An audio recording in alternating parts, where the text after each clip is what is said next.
बताइए कल कितने लोग नहीं आया था सबसे पहले? कहाँ थी रे? घर नहीं थी, कहाँ थी? और तू रे, तू कहाँ थी रे? तुम लोग कहाँ रह रहा है जी? हाँ, क्या हुआ था मतलब? और कौन रे पीछे से? कहाँ था रे तू? कहाँ था रे बाबू? क्या नाम है तुम्हारा? नाम क्या है? घर पर, छत पर?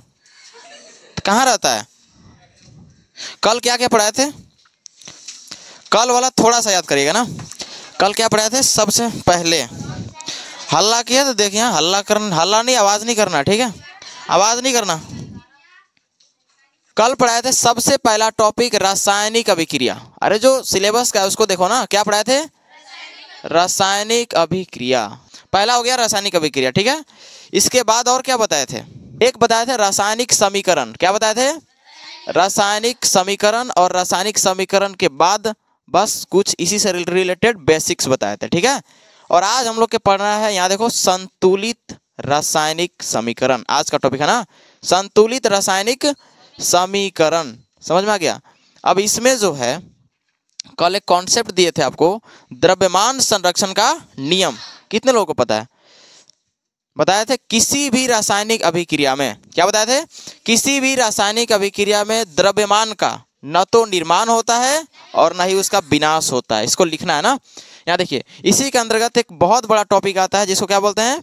द्रव्यमान संरक्षण का नियम। क्या है इस नियम में? क्या है इस नियम में? कि किसी भी, क्या है? किसी भी, ठीक है, रासायनिक अभिक्रिया में, किसी भी रासायनिक अभिक्रिया में, ठीक है ना, द्रव्यमान का न तो निर्माण होता है, न तो निर्माण होता है और न ही उसका विनाश होता है, और न ही उसका विनाश होता है। समझ आ गया? यह है आपका द्रव्यमान संरक्षण का नियम। याद हो गया? कितने लोग याद हुए रे? किसी भी रासायनिक अभिक्रिया में द्रव्यमान का न तो निर्माण होगा और न ही उसका विनाश होगा। इसी प्रकार से एक होता है ऊर्जा संरक्षण का नियम। किसका नियम है? ऊर्जा संरक्षण का नियम। इसमें होता है कि ऊर्जा का न तो निर्माण होगा और न ही उसका विनाश होगा। ये आगे आपको 11वीं क्लास में पढ़ने को मिलेगा, यहाँ पे नहीं है। अच्छा, अब देखिए, संतुलित रासायनिक समीकरण के अंतर्गत द्रव्यमान संरक्षण का नियम आ रहा है। लेकिन ऐसा क्यों है? द्रव्यमान संरक्षण का नियम ऐसा क्यों है? तो कल बताए थे कि पृथ्वी पर जो चीज है वो लिमिटेड है, यहाँ से उड़कर मंगल ग्रह पे नहीं जाने वाला। समझ आ गया? चांद पे नहीं जाने वाला। अगर चांद पर से देखोगे पृथ्वी को तो पता ये चलेगा कि अरे सब चीजें तो पृथ्वी पर है। तो यहाँ से कोई भी चीज ना कम हो सकता है और ना ही ज्यादा हो सकता है, ना हम निर्माण कर सकते हैं, ना ही उसका हम विनाश कर सकते हैं। हम लोग भी इसी का एक क्या है? अंग है। हम लोग भी इसी का क्या है? एक अंग है। समझ आ गया? तो इसीलिए अगर कोई पूछेगा यहाँ पे कि क्या बोलते हैं कि जो समीकरण होता है उसे हम लोग संतुलित करना मतलब होता है बैलेंस करना। क्या करना? बैलेंस करना। अभिकारक और उत्पाद के बीच क्या पैदा करना है? आपको बैलेंस कर देना है कि जितना उत्पाद रहेगा उतना ही अभिकारक रहेगा। जैसे कल बताए थे आप लोग, एक आध और एग्जांपल ले लीजिए। जैसे मान लीजिए कि मैग्नीशियम है। क्या है? मैग्नीशियम। और यहाँ पे ऑक्सीजन है। क्या है? ऑक्सीजन है। अब इसका जो प्रोडक्ट बनता है वो क्या बनता है? MgO बन गया। क्या बनता है? MgO बन गया। अब सवाल माइंड में ये आएगा कि चल Mg तो यहाँ ठीक है, यहाँ भी Mg एक है, लेकिन यहाँ पे O2 है, यहाँ से O एक कहाँ गया? सवाल आएगा ना जी। यहाँ पे O2 है और एक O कहाँ गया? तो कहाँ गया? कहीं गया नहीं है, पृथ्वी पर है। समझ में आया? कहाँ पे है? पृथ्वी पर है, मतलब हमारे यहाँ ही है। लेकिन बस हुआ क्या कि इसका फॉर्मूला अलग हो गया। बस इतना है ना कि यहाँ से O2 था, यहाँ पे क्या बचा है? सिर्फ O बचा हुआ है। तो द्रव्यमान संरक्षण के नियमानुसार हमें इधर भी बैलेंस करना पड़ेगा ना। यानी कि जितना अभिकारक उतना ही आपका उत्पाद भी होना चाहिए। तो इसके लिए हम लोग क्या करते हैं? कुछ रूल्स को फॉलो करते हैं। और यहाँ पे O2 है तो इधर भी O2 हम लोग बनाने का प्रयास करते हैं। इसके लिए अनेकों प्रकार के रूल नियम होते हैं, लेकिन रूल नियम उतना हम लोग नहीं देखना। हमें ऐसा चीज चाहिए जिससे हम संतुलित कर सकें, क्योंकि ज्यादा चीजों का याद करना मुश्किल होता है। समझा गया? तो ट्रिक यह है, थोड़ा सा मतलब जो कॉन्सेप्ट कहता है ये कि हमें देखो, यहाँ पे कोई भी समीकरण लेते हैं, जैसे मान लो कि क्या लिए हम लोग यहाँ पे कि यहाँ पे O2 है तो हम यहाँ पे 2 नहीं लगा सकते। ये हमारा राइट नहीं है, ये हमारा अधिकार नहीं है। ऐसे तो हो गया काम हमारा। हुआ कि नहीं हुआ? Mg है, यहाँ पे O2 है, यहाँ भी O2 लगा दिए, लेकिन हमें आगे O2 लगा देंगे तो समीकरण क्या हो जाएगा? गलत हो जाएगा। समझ आ गया? तो हम 2 कहाँ लगाएंगे? तो 2 हम लोग कहाँ लगाएंगे? पीछे लगाया जाता है। कहाँ लगाया जाता है बाबू? पीछे। मतलब इस पूरे कंपाउंड को, इसको क्या बोलेंगे, कंपाउंड यानी कि यौगिक बोलेंगे। तो इसके कहाँ लगेगा, पीछे लगेगा। लेकिन अब देखो कुछ गलती नहीं हो गया, जब पीछे लगाए हैं तो इसका मतलब कि ये गुना ना है जी, बीच में कोई चिन्ह नहीं, इसका मतलब गुना। तो देखो ऑक्सीजन तो दुगो हो गया, दुगुने ओ करेंगे तो 2O तो हो गया, यहाँ भी 2O है, लेकिन मैग्नीशियम भी दुगो हो गया, हुआ कि नहीं हुआ। तो हमें मैग्नीशियम को भी डबल करना पड़ेगा। तो मैग्नीशियम को डबल यहाँ हो गया, तो मैग्नीशियम को देखो अब यहाँ भी हमें पीछे भी क्या लगाना पड़ेगा, 2 लगाना पड़ेगा। अब देखो बैलेंस हुआ कि नहीं हुआ, हुआ, बताइए हुआ कि नहीं हुआ, हो गया ना।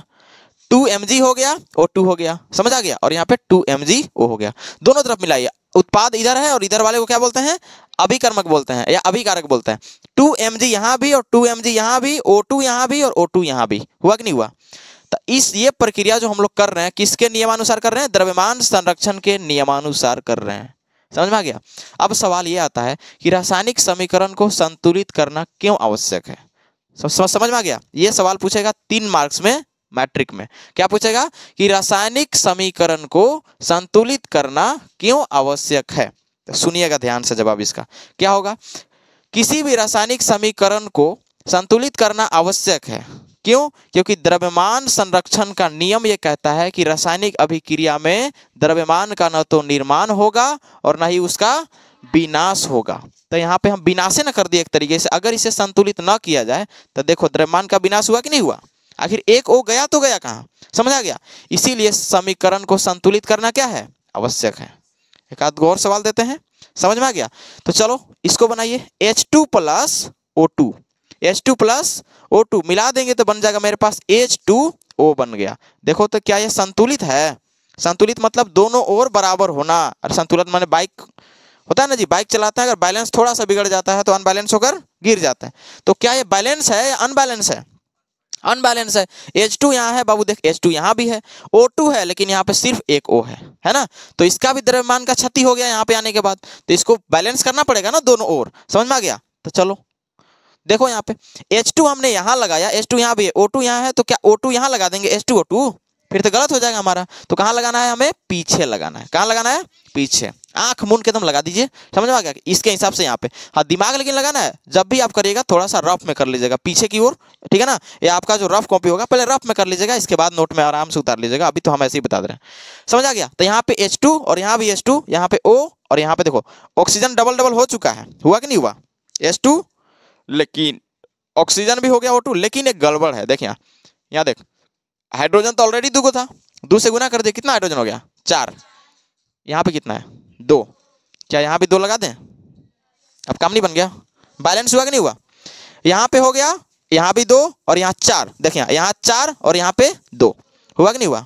और सवाल दें, और सवाल चाहिए, देखो यहाँ चल देखें, यहाँ पे एक सवाल है तीसरा, Mg + Cl2, क्या है Mg + Cl2। अब देखो MgCl2 बन गया, समझ आ गया, MgCl2 बन गया। क्या ये बैलेंस है या अनबैलेंस है, कैसे अनबैलेंस है गधा, Mg है ये है एक, Cl2 2 है ये, तो अनबैलेंस कहाँ हुआ है। उसी प्रकार से चौथा देख लो, C + O2, ये बन गया आपका CO2, बैलेंस है, समझ में आ गया। तो इस टाइप से आपको चेक भी कर लेना है कि सबसे पहले ये बैलेंस है कि नहीं है। ये दोनों था क्या, अनबैलेंस, क्या था ये अनबैलेंस था, लेकिन अभी जो हो गया ये दोनों को हमने बैलेंस कर दिया और ये ऑलरेडी क्या है, बैलेंस्ड है, समझ में आ गया। इस टाइप का आपका पूछेगा सवाल। अच्छा एक चीज और है, इसका भौतिक अवस्था को भी लिखा जाता है। क्या लिखा जाता है, यहाँ देखो एक टॉपिक देते हैं। अब जो रासायनिक समीकरण हम लोग लिखते हैं उसका भौतिक अवस्था भी लिखना जरूरी है। कल तो आपको बताए थे कि रासायनिक अभिक्रिया क्या होता है, उसमें अभिकारक अभिकर्मक को कैसे लिखा जाता है। तीर के जो आगे की ओर होता है हमेशा उत्पाद होता है, तीर के पीछे वाला हमेशा क्या होता है, अभिकारक होता है, समझ आ गया। प्लस में संतुलित करने आज आप लोग सीख लिए, क्यों आवश्यक है, समझ में आ गया। क्योंकि द्रव्यमान संरक्षण का नियम कहता है कि अभिक्रिया में द्रव्यमान का कोई भी किसी प्रकार का क्षति होती नहीं होता है, समझ में आ गया। वो बस उसे हम लोग इसीलिए क्या कर देते हैं, बैलेंस कर देते हैं। और ना उसका निर्माण हमारे बस की बात कुछ नहीं है रे, पृथ्वी का ऊर्जा पृथ्वी के द्रव्यमान से हम लोग भी बने हैं, है कि नहीं है। आखिर हमारे अंदर का जो द्रव्यमान है वो आया कहाँ से, पृथ्वी पर से आया है। किसी भी चीज का जो हमारे शरीर में जो ऊर्जा है, ऊर्जा कहाँ से आ रहा है, पृथ्वी से। ऊर्जा का जो हो ना सिर्फ ट्रांसफर हो सकता है, क्या हो सकता है, ट्रांसफर हो सकता है। शरीर से जो द्रव्यमान भी है, द्रव्यमान को भी हम लोग यहाँ पे अपने बॉडी के हिसाब से ट्रांसफर करते हैं। कभी कभी वजन घटता है, कभी कभी वजन बढ़ता है, तो ये क्या हो रहा है, ट्रांसफर ना हो रहा है जी। आखिर आ कहाँ से रहा है, जो हमारे शरीर का अगर वेट बढ़ रहा है तो आ कहाँ से रहा है, मेरा शरीर का वेट कहाँ से आ रहा है, चांद पर से आ रहा है, नहीं है कहाँ पे, पृथ्वी पर है। तो यहाँ पे भी अप्लाई होता है। अगर वेट घट रहा है तो जा कहाँ रहा है वेट, मेरा वेट जो है, वजन जो है मेरा क्षति होके जा भी कहाँ रहा है, इसी जगह है, आसपास है ना, बस। तो इसीलिए शरीर को बैलेंस करना भी आवश्यक है। इसी प्रकार से यहाँ भी कि क्षति हो रहा है तो क्षति होके कहाँ जाएगा, यहाँ ही रहेगा। इसलिए हम लोग क्या कर देते हैं, बैलेंस, आज नहीं तो कल होइबे करेगा। इसलिए पूरा फॉर्मूला लिखो इसका, समझ में आ गया, कोई दिक्कत। चलिए अब आता है भौतिक अवस्था। देखो भौतिक अवस्था में कौन कौन सा आता है, ठोस आता है, क्या आता है, ठोस अवस्था होता है, एक द्रव अवस्था होता है, द्रव्य नहीं, क्या होता है, द्रव, एक होता है गैस, और एक होता है बाबू बिलियन, एक आता है बिलियन। जैसे मान लो कि यहाँ देखो H2 + O2 का हमने बनाया तो ये बिलियन है ना, हो गया पानी आखिर, जिसको लिक्विड लिक्विड कहते हैं। यहाँ देखो ठोस अगर है तो ठोस को हम लोग S से दिखाते हैं, स्मॉल s से, ठीक है। इसको द्रव को लिक्विड स्मॉल l से, और इसको गैसियस यानी कि स्मॉल g से दिखाया जाता है। और बिलियन को दिखाते हैं बाबू एक्वस से, किससे दिखाते हैं, एक्वस यानी कि AQ से दिखाया जाता है, समझ आ गया। अगर देखो यहाँ पे अगर हम लोग जो बना भी रहे हैं तो यहाँ देखो, यहाँ जैसे कार्बन है और प्लस O2 है, कार्बन है प्लस O2 है और बना हमारे पास CO2, तो इसका भौतिक अवस्था भी हमें दिखाना पड़ेगा। कैसे, क्योंकि C के आगे हम लिख सकते हैं AS मीन्स ठोस, कार्बन मतलब कोयला लकड़ी सब क्या होता है, ठोसे तो होता है, समझ आ गया। और O2 क्या है, एक प्रकार का गैस है, क्या है, गैस है, बस दोनों का योग करा दिया, क्या बन गया, CO2 भी क्या एक प्रकार का गैस हो गया, समझ आ गया। तो रासायनिक समीकरण में ये चीजों का भी ध्यान रखना है आपको, संतुलित करते हुए भी ये चीजों का ध्यान रखना है कि इसका भौतिक अवस्था को भी क्या करना पड़ता है, लिखना पड़ता है। समझ में आ गया है पॉइंट, लिखे तो फटाक से एकदम जितना जल्दी हो सके, समझ आ गया। इससे रिलेटेड अभी बहुत सारा क्वेश्चन मिलेगा, ठीक है ना। जैसे अभी एक सवाल है जो ज्यादा इंपॉर्टेंट है, मैग्नीशियम जो होता है, मैग्नीशियम उसको जलाया जाता है, रिबन होता है मैग्नीशियम का, उस रिबन को जलाने से पहले उसको साफ किया जाता है। ये सब विभिन्न प्रकार का सवाल है और इन सवालों का भी आपको जवाब मिलेगा कि आखिर साफ क्यों किया जाता है, समझ में आ गया। ये सब क्वेश्चन है जिसके बारे में हम लोग डिस्कस करेंगे, पहले लिख लीजिए इसको फटाक से, सुनिए ध्यान से। अब रासायनिक समीकरण को संतुलित करना कैसे है, इसके साथ साथ पूरा ट्रिक हम आपको देंगे, और भी बहुत सारा कॉन्सेप्ट है जो कि लास्ट में देंगे। अच्छा हाँ, बीच में एक चीज़ की क्वेश्चन आंसर हम ज़्यादा भी नहीं करवा रहे हैं, समझ में आ गया। क्वेश्चन आंसर अगर अभी करवाने लगेंगे तो फिर आगे दिक्कत हो जाएगा, इसलिए अगर हम पूरा चैप्टर करा लेंगे तो आपको सारांश पता चलेगा। इधर से क्या ले रहा है, पहले इधर से लो ना जी, इधर से, समझ आ गया। देखो यहाँ पे क्या है कि सबसे पहले क्वेश्चन आंसर अभी नहीं करवाया जाएगा, अभी सिर्फ आपको मिलेगा कॉन्सेप्ट, समझ आ गया। क्योंकि देखिए जब हम पूरा चैप्टर को पढ़ लेते हैं तो हमारे पास एक मॉडल मिल जाता है, क्या मिल जाता है, हमारे पास एक पूरा चैप्टर का एक मॉडल मिल जाता है, ठीक है। और पूरा मॉडल के साथ लास्ट में पढ़ेंगे ना क्वेश्चन आंसर को, तो हमारे पास एक रहेगा पूरा चैप्टर का सारांश पीछे, और उसके बाद क्वेश्चन आंसर बनाएंगे तो कुछ चीज़ों का हम कॉमन सेंस से भी क्या कर सकते हैं, कॉमन सेंस का यूज करके भी हम आंसर को लिख सकते हैं। जैसे अभी एक सवाल आएगा आपके पास कि मैग्नीशियम रिबन को साफ क्यों किया जाता है जलाने से पहले, इसको हम लिखवा देते हैं अभी थोड़ा सा, ठीक है ना, क्योंकि ये बेसिक चीज़ है, इसको मिटा दें। चलिए ठीक है, सवाल क्या पूछेगा जी, थोड़ा सा देखिए, वायु में जलाने से पहले क्या सवाल पूछता है, वायु में जलाने से पहले मैग्नीशियम रिबन को, कौन से रिबन को, मैग्नीशियम रिबन को, ठीक है ना, साफ क्यों किया जाता है, साफ क्यों किया जाता है, ठीक है, साफ क्यों किया जाता है। ये सवाल है बाबू जो 3 नंबर का पूछता है, कितने मार्क्स का, 3 मार्क्स का एग्जाम में आता है, समझ आ गया। 3 मार्क्स का एग्जाम में आता है, और ये सवाल ऐसा नहीं कि अभ्यास में आपको नहीं मिलेगा, ये सवाल बीच का है, ठीक है ना। हाँ क्या चीज़ है ना, सवाल है ना। और यहाँ पे देखो दिया भी है बीच में कि मैग्नीशियम रिबन को साफ क्यों किया जाता है। देखो ध्यान से बात करो, मैग्नीशियम जो है ना, कौन चीज़, मैग्नीशियम, वो वायु में सक्रिय है, वायु के साथ क्या है, सक्रिय है। जैसे आपने सुना होगा कि सोडियम को केरोसिन तेल में डुबा कर रखते हैं, अगर बाहर निकालेंगे तो वायु से अभिक्रिया करके क्या करने लगता है, जलने लगता है, समझ में आ गया, क्या करने लगता है, जलने लगता है। इसलिए मैग्नीशियम भी कुछ ऐसा ही है, लेकिन वहाँ देखो ना, वहाँ पे सोडियम है ना, सोडियम के साथ मैग्नीशियम बगल में ना जी, वहाँ देखो Na जहाँ है उसी के बगल में क्या है, मैग्नीशियम। लेकिन सोडियम कुछ ज़्यादा सक्रिय है, मैग्नीशियम कम सक्रिय है। अभी क्या करता है ना कि वायु के साथ जैसे ही वायु की उपस्थिति में रहेगा, ऐसे ही छोड़ दिया जाएगा स्वतंत्र रूप से, तो क्या करता है मैग्नीशियम कि ऑक्सीजन से क्रिया करके मैग्नीशियम ऑक्साइड बनाएगा। अभी तुरंत लिखे थे इस जगह पे, लिखे थे ना जी, मैग्नीशियम से क्रिया करके क्या करता है, मैग्नीशियम ऑक्साइड बनाता है। अब ये क्या करता है ना मैग्नीशियम ऑक्साइड, जैसे लोहा पर चींटी लगता है तो लोहे पर जम जाता है ना, उसी प्रकार से मैग्नीशियम से बना हुआ मैग्नीशियम ऑक्साइड जो है मैग्नीशियम पर जम जाता है। तो अगर उसमें जलाइएगा तो आसानी से नहीं जलेगा, और आसानी से नहीं जलेगा तो इसीलिए उसको साफ कर सकते हैं हम लोग। समझ में आ गया? उसको मैग्नीशियम का जो ऑक्साइड उसके ऊपर जो जमा है उस ऑक्साइड को हम लोग खत्म कर देते हैं। तो इसी बतिया के लिख देते हैं यहाँ पे। देखिए मैग्नीशियम एक सक्रिय धातु है, ठीक है ना। मैग्नीशियम क्या है जी, एक सक्रिय धातु है, सक्रिय धातु है जो, ठीक है ना, वायुमंडलीय, जो वायुमंडलीय ऑक्सीजन से, ऑक्सीजन को O2 लिख सकते हैं, हाँ, O2 से क्रिया करके क्या करता है, मैग्नीशियम ऑक्साइड बनाता है। तो MgO लिख सकते हैं, ठीक है ना, मैग्नीशियम ऑक्साइड बनाता है, ठीक है ना। इसलिए ठीक है ना, इसे, अच्छा रुक जाइए थोड़ा सा, मैग्नीशियम ऑक्साइड बनाता है जो इसी के परत पर, जो इसी के सतह पर क्या हो जाते हैं, जो इसी के सतह पर जमा हो जाते हैं, ठीक है ना। अतः इसीलिए ठीक है ना, इसे जलाने से पहले समझ आ गया, जलाने से पहले समझ आ गया। एक पदार्थ होता है रेगमार्क, जैसे निरमा उरमा होता है ना, वैसे ही जलाने से पहले रेगमार्क से क्या किया जाता है, साफ किया जाता है, ताकि अच्छे से क्या हो जाए, जल जाए। समझ आ गया? मैग्नीशियम एक सक्रिय धातु है जो वायुमंडलीय O2 से क्रिया करेगा और क्या बनाएगा, MgO, OMG नहीं बनाता, MgO बनाता है, ठीक है ना, जो इसी के सतह पर क्या हो जाते हैं, जमा हो जाते हैं। इसीलिए इसे जलाने से पूर्व क्या किया जाता है, रेगमार, इसे कभी कभी रेगमार भी कहा जाता है ना, क्या कहते हैं इसको, रेगमार भी कहते हैं, रेगमार ना, क्या कहते हैं, रेगमार भी कहा जाता है। से क्या किया जाएगा, साफ किया जाता है, ठीक है। चूंकि हम लोग पढ़ रहे हैं रासायनिक अभिक्रिया एवं समीकरण, इसलिए इस रिएक्शन को देखो, ये रिएक्शन हो रहा है ना, जैसे बोलते हैं ना लोहा को खुले में छोड़ देंगे तो वायु से क्रिया करके उस पर जंग लग जाता है, ठीक है। तो लिखेंगे ना Fe + O2, लोहा को क्या बोलते हैं Fe, और O2 से क्रिया कर रहा है तो O2 लिख देंगे, फिर क्या बनाएगा, FeO बनाएगा। उसी प्रकार से यहाँ भी है, बस लोहा का जगह क्या कर दिया है, मैग्नीशियम कर दिया है। समझ आ गया? तो इसका रिएक्शन क्या होगा बाबू, देखिए Mg + O2, तो क्या बना दिया, MgO बना दिया, जो कि इसको क्या बोलते हैं हिंदी में, मैग्नीशियम ऑक्साइड। क्या बोलते हैं इसको, मैग्नीशियम ऑक्साइड बनना कहते हैं, मैग्नीशियम ऑक्साइड। कोई दिक्कत, समझ में आया कि नहीं आया? 3 नंबर आपका मिल गया कन्फर्म। यहाँ से कितना नंबर का, 3 नंबर मिल गया तुम्हारा। समझ आ गया? कितना नंबर मिला, 3 नंबर एकदम कन्फर्म। इसको याद करिएगा, पूछेंगे कलम खड़ा करा के, उसके बाद आपको बताना होगा, ठीक है ना।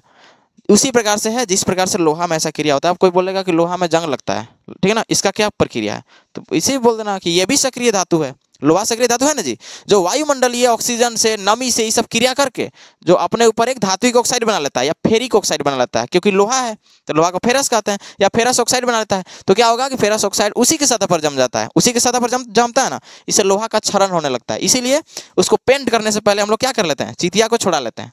समझ में आया? बस यही प्रक्रिया है, कोई दिक्कत नहीं ना। अब हम लोग सबसे जरूरी पॉइंट पढ़ते हैं, अभिक्रियाओं के प्रकार। क्या पढ़ते हैं, अभिक्रियाओं के प्रकार। इसको लिखते चलिए फटाक से एकदम। कितना टाइम लग जाएगा लिखने में? जितना जल्दी हो सके लिखिए इसको फटाक से, ठीक है। इसके बाद हम लोग देखते हैं रासायनिक अभिक्रियाओं के प्रकार के बारे में। जल्दी लग रहा है तुमको कि फालतू बोलते हैं ऐसे ही? चलिए ठीक है। अब हम लोग को पढ़ना है अभिक्रियाओं के प्रकार के बारे में। किसके बारे में? अभिक्रिया। वो लिखा के आगे कर रहे हो उसको नहीं सूझेगा। यहाँ बैठ बाबू, तू यहाँ पे, इधर बैठ टांग के उसको आगे करो। जब वो देखिए नहीं रहा है तो कैसे होगा, बेचारा नहीं देख पा रहा है ना क्या क्या लिख रहे हैं, उसको दूर का नजर शायद कमजोर हो जाएगा। अभी सवाल पूछता है, कक्षा के अंतिम पंक्ति में बैठे हुए बच्चे को किस दोष की कमी, मतलब कौन सा दोष उसे हो सकता है, कौन सा दोष हो सकता है? निकट दृष्टि दोष। इसलिए फोकस बनाए रखो बाबू यहाँ पे। समझ आ गया? पूछता है, मैट्रिक का सवाल है और ज्यादा अरे इंपॉर्टेंट है, 3 नंबर में पूछता है, याद रखो। चलिए आज पढ़ना है अगला टॉपिक, अभिक्रियाओं के प्रकार के बारे में। किसके बारे में? अभिक्रियाओं के प्रकार। यहां से आता है बाबू बहुत ज्यादा इंपॉर्टेंट। अभिक्रियाओं के प्रकार। कल का क्लास एकदम आसान था कि नहीं था? आसान था रे, पता था तो नहीं के? समझ आ गया? कुछ पता था, बस बेसिक बताए थे। सबसे पहला अभिक्रिया को बोलते हैं संयोजन अभिक्रिया। पीछे पीछे बोलो नहीं तो फिर बोला जाएगा दूसरा कुछ हमसे। संयोजन अभिक्रिया ना जी, क्या बोलते हैं? संयोजन अभिक्रिया, ठीक है। दूसरा अभिक्रिया को बोलते हैं वियोजन अभिक्रिया। क्या बोलते हैं बाबू? वियोजन अभिक्रिया, ठीक है। तीसरा अभिक्रिया को बोलते हैं बाबू विस्थापन अभिक्रिया। कौन सा अभिक्रिया? विस्थापन अभिक्रिया। हम भर चिल्लाने का ठिका लिए जी, तो बोलो ना, तो अनियोरे मुंह में अति जम गया का। दूसरा को बोलते हैं द्विविस्थापन अभिक्रिया। क्या बोलेंगे आप? बोलो, इतने साउंड है। द्विविस्थापन अभिक्रिया क्या बोलते हैं? ओके। पांचवी वाले को बोलते हैं रेडॉक्स अभिक्रिया। क्या बोलते हैं? रेडॉक्स अभिक्रिया। समझ आ गया? अब यो इतने साउंड है, चलिए ठीक है। तो अभिक्रिया के कितने प्रकार? 5 गो। कितने हो जाएंगे? 5। सबसे पहला संयोजन, दूसरे वाले को वियोजन, तीसरे वाले को, चौथे वाले को, पांचवे वाले को। अभी लगा के तो नहीं जिंदा हो। समझ आया? समझ आ गया? तो अब एक एक करके हमें क्या करना है? पढ़ना है एक एक अभिक्रियाओं के बारे में। समझ आ गया? संयोजन अभिक्रिया का मतलब नाम से कुछ पता चल रहा होगा कि दो चीजों का जुड़न हो रहा है, मिलन हो रहा है, मिलन। समझ आ गया? दो चीजों का क्या हो रहा है? मिलन, ठीक है। इसे बोलेंगे संयोजन। वियोजन का मतलब जिंदगी वीरान, वियोग होना, टूटना, ठीक है ना। टूटना या अलग अलग होना, यह किस में आएगा? वियोजन में। विस्थापन का मतलब उठा पटक। सही बता रहे हैं तो नहीं कि देख लेना। संयोजन का मतलब होता है एक लाइन में जुड़ना। क्या होता है? जुड़ना। और इसका मतलब होता है टूटना। क्या होता है? टूटना। और इसका मतलब उठा के पटक देना। अरे ऐसा ही है, उठा के पटक देना, ऐसा ही होगा। समझ में आ गया? और इसमें सिर्फ झोटा झोटी लड़ाई होगा। समझ आ गया? और इसमें ऑक्सीजन और हाइड्रोजन का लड़ाई है। इसमें कौन कौन है? ऑक्सीजन तथा हाइड्रोजन का लड़ाई है, सिर्फ मैट्रिक लेवल पे। नहीं तो ये आगे चल के एक चैप्टर बनता है 11th क्लास में। समझ आ गया? कोई लिखा हो गया ना? चलिए अब आते हैं संयोजन अभिक्रिया में। किस में आएंगे? संयोजन अभिक्रिया में ना। इसका मतलब हमने बता दिया है जुड़ना। क्या होता है मतलब इसका? जुड़ना। तो देखो सबसे पहले अभिकारक समझ में आ गया, जो क्या करता है? अभिक्रिया में भाग लेगा। जो अभिक्रिया में भाग लेगा, ठीक है ना। और जो नया बनेगा उसे क्या कहते हैं? उत्पाद कहते हैं। ध्यान से पहले सुन लीजिए, उसके बाद लिखते हैं। देखना यहाँ पे क्या होगा। कल जो उदाहरण दिए थे ना, हम और हमारी वाइफ वाली, और एक प्रोडक्ट बनाए थे, ऐसा वाला ही कुछ है मैटर। 2 गो अभिकारक रहेगा। कितना? 2 गो अभिकारक रहेगा, ठीक है ना। और उसमें 1 गो प्रोडक्ट बनाएगा। तो 2 गो अभिकारक जुड़ा, 1 प्रोडक्ट बना, इसे ही कहते हैं संयोजन अभिक्रिया। मतलब 2 या 2 से अधिक, हम सिर्फ 2 की बात कर रहे, अधिक नहीं रे, अभी नहीं तो गलती हो जाएगा, फिर वो एग्जाम्पल नहीं काम करेगा। 2 या 2 से अधिक अभिकारक मिलकर, 2 या 2 से अधिक अभिकारक मिलकर सिर्फ 1 प्रोडक्ट बनाया, यानी कि एकल उत्पाद का निर्माण करता है, उसे कहते हैं संयोजन अभिक्रिया। चलिए आते हैं यहाँ पे। देखिए संयोजन अभिक्रिया में क्या है? नाम से पता है बाबू, भुलाने की कोई जरूरत नहीं है। 2 या 2 से, ठीक है ना, अधिक क्या मिलकर? अभिकारक मिलकर, अभिकारक मिलकर, ठीक है, अभिकारक मिलकर एकल उत्पाद का निर्माण करता है। एकल उत्पाद का क्या करता है? निर्माण करता है। समझ आ गया? उसे क्या कहते हैं? उसे संयोजन अभिक्रिया कहते हैं। क्या कहते हैं बाबू? संयोजन अभिक्रिया कहते हैं। अभिक्रिया कहते हैं। कोई दुख तकलीफ दर्द नहीं है ना, ठीक है ना। 2 या 2 से, यहाँ देख, इसको याद रखना, अकेले कोई जुड़ सकता है? अकेले नहीं जुड़ सकता। 2 या 2 से अधिक जुड़ेगा, उससे अधिक जुड़ेगा। क्या जुड़ेगा बाबू? अभिकारक या अभिकर्मक मिलकर एकल उत्पाद, मतलब सिंगल प्रोडक्ट बना रहा है। क्या बना रहा है? सिंगल प्रोडक्ट बना रहा है, ठीक है ना। उसे कहते हैं क्या चीज? क्या चीज? संयोजन अभिक्रिया। याद हो गया? संयोजन अभिक्रिया क्या है? 2 या 2 से अधिक अभिकारक मिलकर एकल उत्पाद का निर्माण करता है, उसे क्या कहते हैं? संयोजन अभिक्रिया। अब देखो, अभी 2-3 को उदाहरण भी पहले तुम लोग लिखवाए थे। क्या लिखवाए थे? देखो यहाँ H2 + O2, 2 को मिला, क्या बनाया? लेकिन संतुलित भी तो करना आवश्यक है ना। तो कैसे करेंगे, यहाँ H2, यहाँ पे O2, 2 लगा देंगे, फिर यहाँ भी 2 लगा देंगे। देखो इसको अलग से कोई फॉर्मेट मत अपनाओ, क्यों, रीजन बताते हैं तो नहीं, क्योंकि इतना अभिक्रिया आ जाएगा ना आपके पास, उसको संतुलित करना ही पड़ेगा आपको। समझ में आ गया, संतुलित करना ही पड़ेगा, बहुत प्रकार का भी अभिक्रिया आएगा आपके पास। दूसरा क्या है, ये तो हो गया पहला, ये है क्या चीज, उदाहरण है, क्या है, उदाहरण। नंबर 2 में बाबू Mg+O2, तो क्या आया, MgO आया, ठीक है। यहाँ पे ऑक्सीजन के लिए 2 लगाना पड़ेगा, तो यहाँ भी 2 लग जाएगा, समझ में आया। तो ये हो गया आपका संतुलित अभिक्रिया, समझ में आएगा, कोई दिक्कत नहीं ना है। तीसरा देखिए AgCl, ठीक है, इसको बोलते हैं सिल्वर क्लोराइड, क्या बोलेंगे, सिल्वर क्लोराइड, ठीक है ना। अब यहाँ पे आ जाएगा Ag, एक मिनट रुको, गलती हो रहा है ना, यहाँ पर तो एक ही और आ गया जी वाला, Ag+Cl2, देखो Ag+Cl2, यहाँ पे बनता है AgCl, क्या बन गया, AgCl। क्या ये बैलेंस है, नहीं है, Cl यहाँ 2, यहाँ पे 1, द्रव्यमान संरक्षण कह रहा है कि भैया बराबर करो उसको, चल बराबर करते हैं। Cl के चक्कर में इसका भी 2 करना पड़ गया, तो इसको भी 2 कर देंगे, इक्वल हुआ कि नहीं हुआ, हो गया, कोई दिक्कत नहीं है।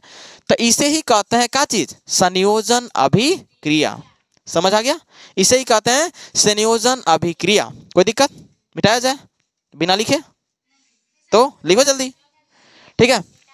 बस देखो नाम में ही इसका परिभाषा जुड़ा है, क्या चीज, संयोग होना रे भाई, संयोग होना, संयोग को संजोग बोलता है ना गांव में, संयोग होना मतलब संजोग बोलता है, समझ आ गया। तो बस जुड़ना, क्या करना, जुड़ना, बस इसका यही मतलब है, जुड़ना।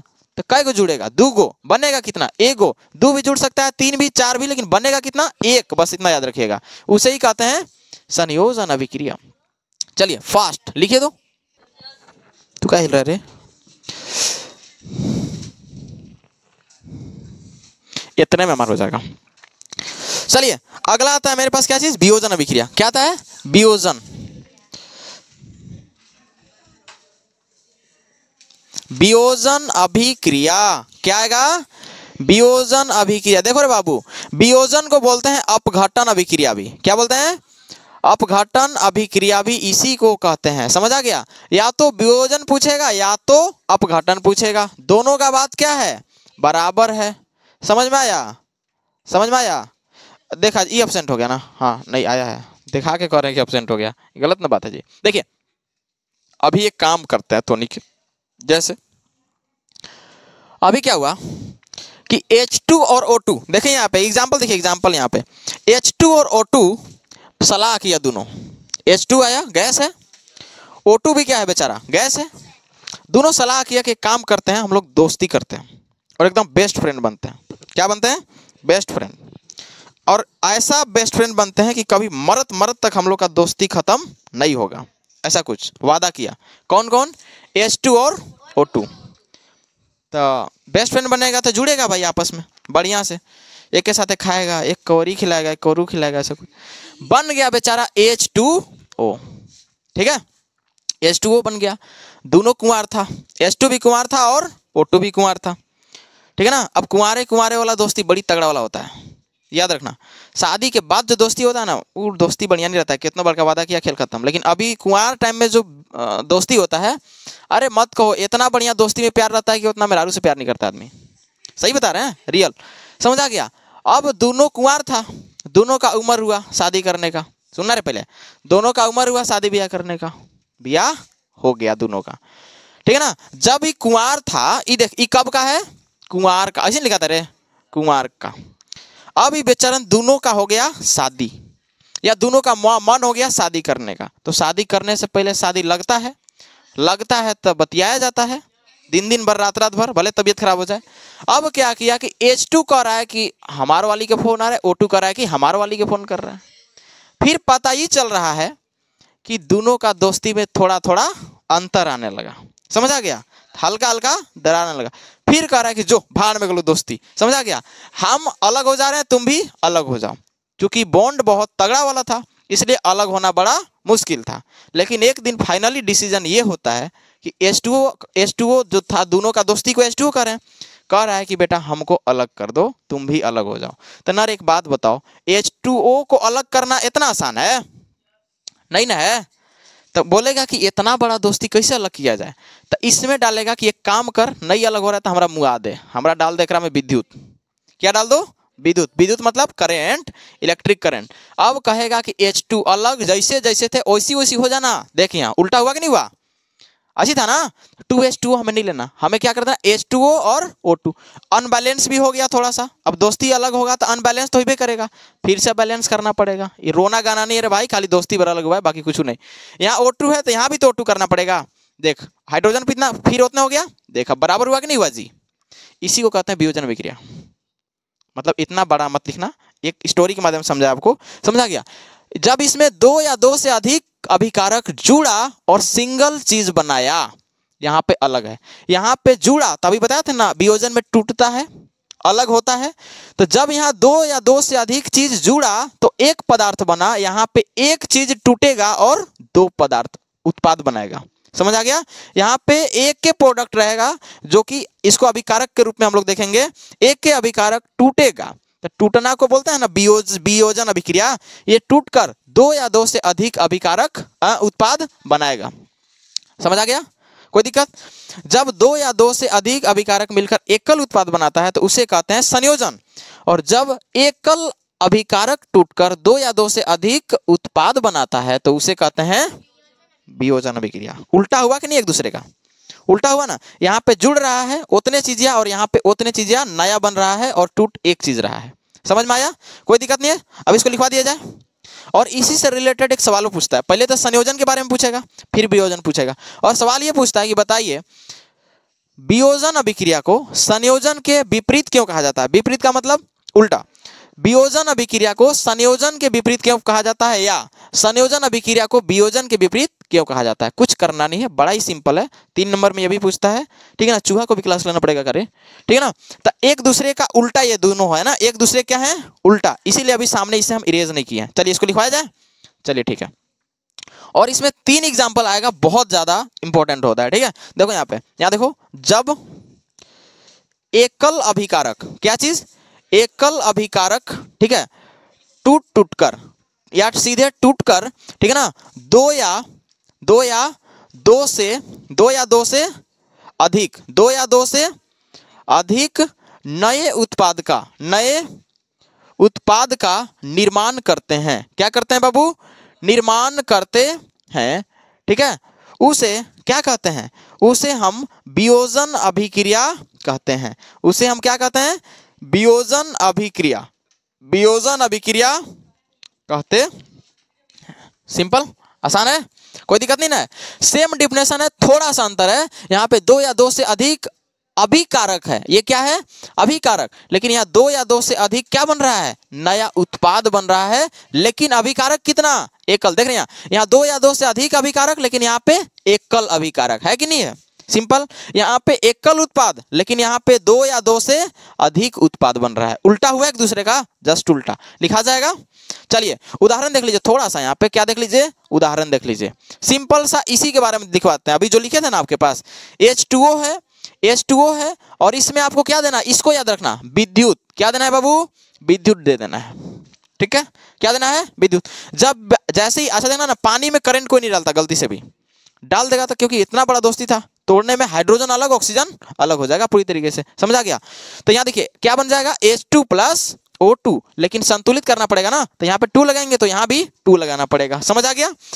ये तो हो गया, समझ आ गया? और सवाल ऐसे पूछता है कि बताइए, अपघटन अभिक्रिया का 3 टाइप के सवाल पूछता है। कितने टाइप का? 3। और उदाहरण पूछता है, इसलिए हम तीनों यहाँ पे लिखवाना चाहेंगे। एक पूछता है AgCl, एक क्या पूछता है? AgCl। AgCl यानी कि सिल्वर क्लोराइड। कभी देखे चांदी का आभूषण पर ले, हमको पता है, हटिए जाते हैं, और कांड कर दिया बुड़बक।